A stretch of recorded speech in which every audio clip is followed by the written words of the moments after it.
खाली है हर गिलास कोई भरा नहीं, और शुक्र है मुझे देखकर कोई डरा नहीं। भाई साहब, जनरली इंसान चेहरे और नाम से पहचाने जाते हैं जी। मैं विश्व में पहला ऐसा व्यक्ति हूं जो केवल अपने दांतों से पहचाना जाता है। क्योंकि अंधेरे में केवल यही चमकते हैं। चलिए यहीं से शुरुआत करता हूं कि एक बार बिना कुछ लिखे हम मंच पर जाकर चीखे कि मैं भ्रष्टाचार मिटा दूंगा, इन घूसखोरों को धूल चटा दूंगा, मैं करूंगा सही और गलत में पूरी ईमानदारी से भेद, और तब तक चैन से नहीं बैठूंगा जब तक नहीं कर दूं इस काले धन को सफेद। अच्छा, बहुत अच्छे। तभी पब्लिक में से एक खड़ा होकर बोला, भाई साहब रुकावट के लिए खेद, आपके कथन में ये भेद, इस काले धन का जो करना हो करना बाद में, पहले अपने आप को कर लो सफेद। बहुत अच्छे संजय। मंच से काफी बड़े बड़े कवि बैठे हैं, मेरा सौभाग्य के इस मंच पर आके इनके सामने कविता पाठ कर रहा हूं। तो कई प्रकार की बातें हुई मंच से, नेताओं के बारे में भी हुई। आपकी नाग पंचमी पर जब दिखाई नहीं दिए नाग और सपेरे, तभी घर पर आए एक पड़ोसी मित्र मेरे। मैंने कहा क्या हाल है? वो बोले कि नाग पंचमी के पावन पर लगता है नागों का पड़ गया अकाल है, अब आप ही हमारी इस समस्या का समाधान कीजिए, हमारे अच्छे पड़ोसी होने का सच्चा परिचय दीजिए, नाग तो हमें मिले नहीं, इस बार आप ही दूध पी लीजिए। मैंने कहा यही फार्मूला तो मैं सुबह से आजमा था, और जब सफलता नहीं मिली तो हार कर आपके घर आ रहा था।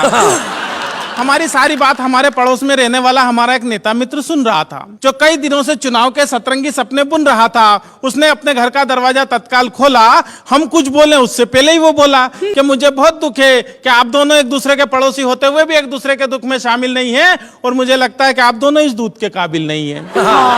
अब तक आपकी हर समस्या का समाधान हम ही ने किए हैं, और सब जानते हैं कि हम तो आपकी सेवा के लिए ही जिए हैं। आपकी इस समस्या का समाधान भी हम ही करेंगे, और आप घबराइए मत, आपके नाग देवता का दूध हम पिएंगे। अच्छा।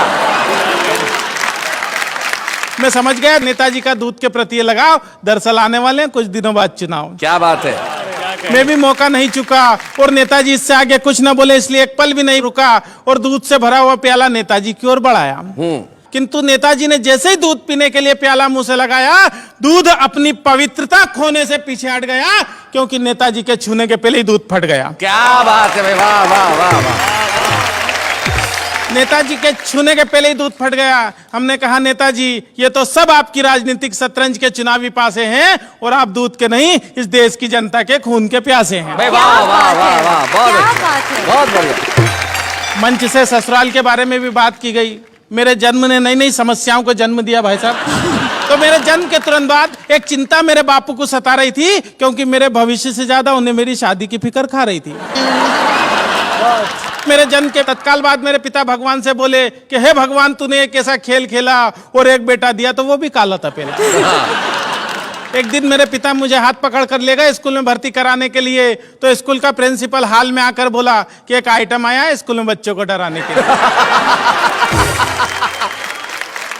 हमने जैसे तैसे शिक्षा का स्वाद चखा, और धीरे धीरे जवानी की दहलीज पर कदम रखा।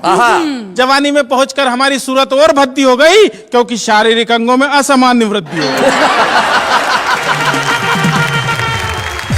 एक दिन एक लड़की वाले आए मुझे देखने, और मेरी खूबसूरती पर लगे अपनी आंखें सेकने।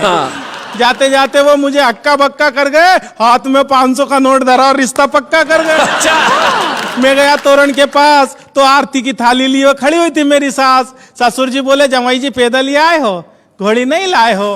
मैंने कहा ससुर जी घोड़ी की किस्मत जाग गई, और मुझे देखा तो वो भी डर के भाग गई।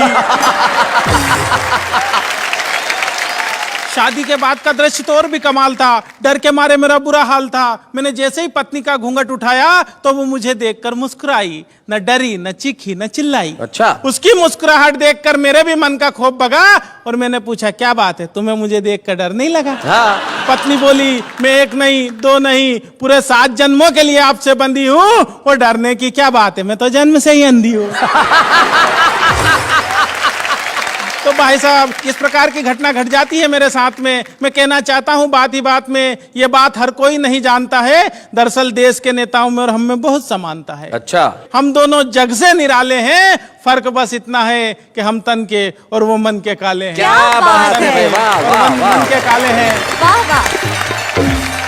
और तमाम बातें करने के बाद अपनी काव्य यात्रा यहाँ से खत्म करना चाहूंगा कि गरीब के मुंह से छिनते निवाले देखे हैं, हमने रोटी सेकती हुई माँ के हाथों में चाले देखे हैं, और हम तो सिर्फ तन के काले हैं मित्र मेरे, हमने तन के उजले लोगों के मन बहुत काले देखे। क्या बात है, वाह वाह वाह।